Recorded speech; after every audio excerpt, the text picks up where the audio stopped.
I24 News. President Trump's insistence on a border wall has now led to the longest government shutdown in U.S. history. The president is backing away from his threats to declare a national emergency and go around Congress.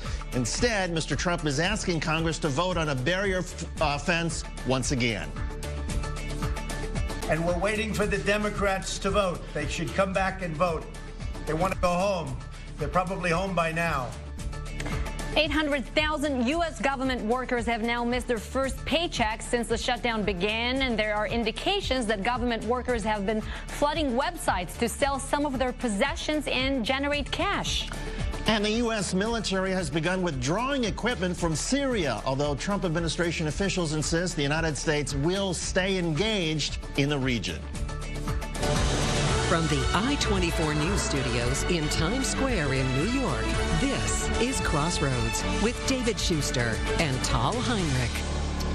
The United States government shutdown has now lasted 22 days, the longest in American history. And on this day, President Trump backed away from his threat to declare a national emergency and bypass Congress to get money for his border wall. Mr. Trump is urging lawmakers to come back to Washington, D.C. this weekend and conduct more votes. In the meantime, 800,000 government workers haven't been paid since before Christmas. Correspondent Lana Zak has the latest. The Senate has adjourned. There is no legislative compromise in sight. And on day 21 of the shutdown, many lawmakers and federal employees are beyond frustrated. The Air Traffic Controllers Association filing a lawsuit arguing that the government should not compel their members to work without pay. Stop the shutdown when? They are the latest in a series of unions to do so. The American Federation of Government Employees and the Treasury, listing as their plaintiff a U.S. Customs and Border Patrol agent, all filed suit since the shutdown began. Federal workers continuing without pay. It affects our retirement, it affects just everything, health insurance, everything. We just want to go back to work. And it's impacting other areas of American life as well. The FDA announced their food inspectors will not be checking some produce and shellfish. President Trump is considering an emergency declaration to fund his wall. Now, the easy solution is for me to call a national emergency. I could do that very quickly. I have the absolute right to do it, but I'm not going to do it so fast because this is something Congress should do. But other Republicans say they are not on board. Right now, that would be the last thing I'd want to see happen is take money away from disaster relief or MilCon, the military. That was Lana Zak reporting. For more, let's bring in senior Washington correspondent Dan Raviv. Dan, where do things stand right now? This is obviously becoming the longest government shutdown in U.S. history, but is that fact motivating anyone to find a compromise and quickly? There's no sign of a compromise. Congress has quit for the week. It seems to me that both sides, the Trump White House and the Democrats who are in charge of the House of Representatives, are trying to determine whether they have public support. President Trump says he's confident that the public agrees with him, even, he says, the 800,000 government employees who did miss their bi-weekly paycheck on this day. His critics say he's really just trying to please his loyal base of voters guided by conservative media. You remember when he considered a compromise last month? He would have accepted no money for a wall on the border. Conservative pundits yelled at him that that would be stupid, so he went absolutely off that track. Now he's trying to persuade the public that there's a real emergency, life or death, that there has to be a barrier on the border and quickly. The Democrats say they are not giving in. So as for negotiations, when Nancy Pelosi said no on Wednesday, you remember, Donald Trump walked out. Tal and David? Dan, all this week, the president's been threatening to declare a national emergency. Yesterday, he said it was almost a certainty that he would if Congress did not act. But on this day, he said he was backing away from that and not doing it just yet. Any indication how come?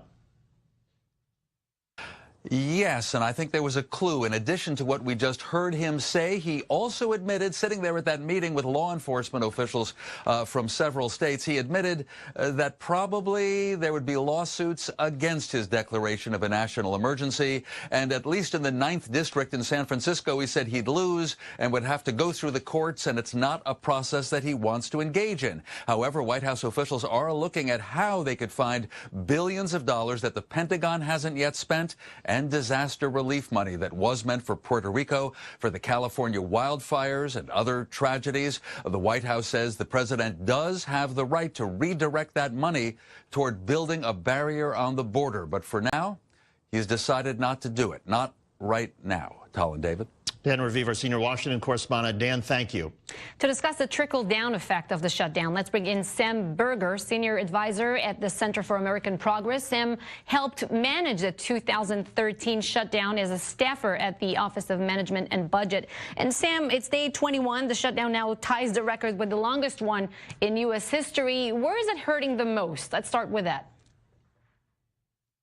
Well, it's hurting everybody across the country. First of all, you have the 800,000 workers who just missed out on more than $2 billion in paycheck. But you have small businesses that can't get a loan. You have routine food safety inspections that have ceased. And as this goes on, we're going to see some critical safety net programs, things that provide housing, food, care for women and children. Those are going to run out of money, too. The thing about shutdowns is they don't get bad linearly. They get bad exponentially. And so as bad as it is today, it's going to be much, much worse tomorrow, next week, and the week after. And Sam, we've heard from a number of people who are still on the job, like whether it's Secret Service agents or TSA, law enforcement, or even air traffic controllers, that yes, they're still working, but because they're not getting paid, they have this financial sort of weight almost as a distraction over them. How dangerous is that? Well, I think it's very significant. You've already heard stories about TSA agents who haven't been showing up for work. And to a certain extent, you can understand why. I mean, people have bills to pay, mortgage payments, car payments, school payments. And so they're relying on getting a regular check. You know, they're working hard. They expect to be paid for it.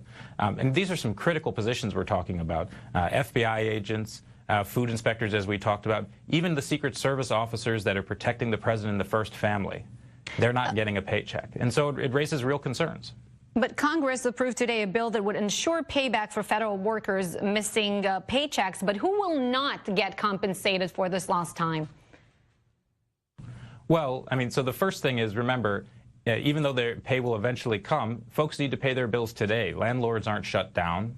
The bank isn't shut down, right? The people want their payments when they need their payments. But also you have issues around contractors. So the folks that may provide janitorial services, food services to federal agencies, they're not going to get back pay. You have small businesses that rely on either federal agencies because they're stationed near them, parks if they're near a national park. They're losing out on business every day, and no one is going to come back and give them the money they've lost out on because of Trump's temper tantrum. And Sam, it does seem ironic that the president's border security policy, even that seems to be hurt because you have immigration judges along the border who are not meeting. And so the backlog of cases only increases, and people have been waiting for several years to have their hearing are now being told, well, you have to come back in a few more years, which essentially means that the catch and release becomes essentially a permanent release. Well, look, shutdowns are dumb. I mean, there's a reason that the government shouldn't be shut down. And it has a whole host of effects across the country. Tons of critical programs. The government does a tremendous amount to improve our lives, and when it shuts down, people start to feel it. So this is a very serious issue. It's why President Trump needs to drop these absurd demands and accept the bipartisan compromise that's been on the table since December. You know, besides some small protests of federal employees, mainly, we've seen it in Washington, D.C., even in Utah, if I'm correct. We're not really seeing here in New York as well, I'm being told. We're not really seeing huge public pressure or a huge public uproar to end this shutdown. How do you explain that? Well, I think this is a thing that grows over time. I think, first of all, you know, there's a lot that members are hearing. I mean, there's a reason that you see some Republicans starting to break with the president and arguing that they need to be bringing up funding bills, providing funding to the government. But as I said, this is a problem that keeps growing and growing and growing, and the Trump administration recognizes that, and that's why they recently decided to illegally make tax refund payments starting in February, because they knew that would drive the political pressure even further. What we're seeing from the Trump administration is a series of decisions that are based on politics, not sound management principles or even the law. That's very concerning. Sam Berger, senior advisor at the Center for American Progress. Sam, thank you. We appreciate it. And Tal, for anybody who's flying or who's about to eat a tuna fish sandwich, I mean, you sort of wonder, goodness gracious, there are no food inspections. Gee, I hope the air traffic controller is not so distracted by his personal financial problems that he's not paying attention to my airplane. Right. The Miami International Airport, for example, they closed an entire terminal for 3 days. Yeah, when we come back, Pentagon officials say that the U.S. military has begun removing equipment from Syria, though there's still no timeline for a U.S. troop withdrawal. And we'll tell you about Secretary of State Mike Pompeo's big announcement for a global summit on Iran scheduled for next month in Poland.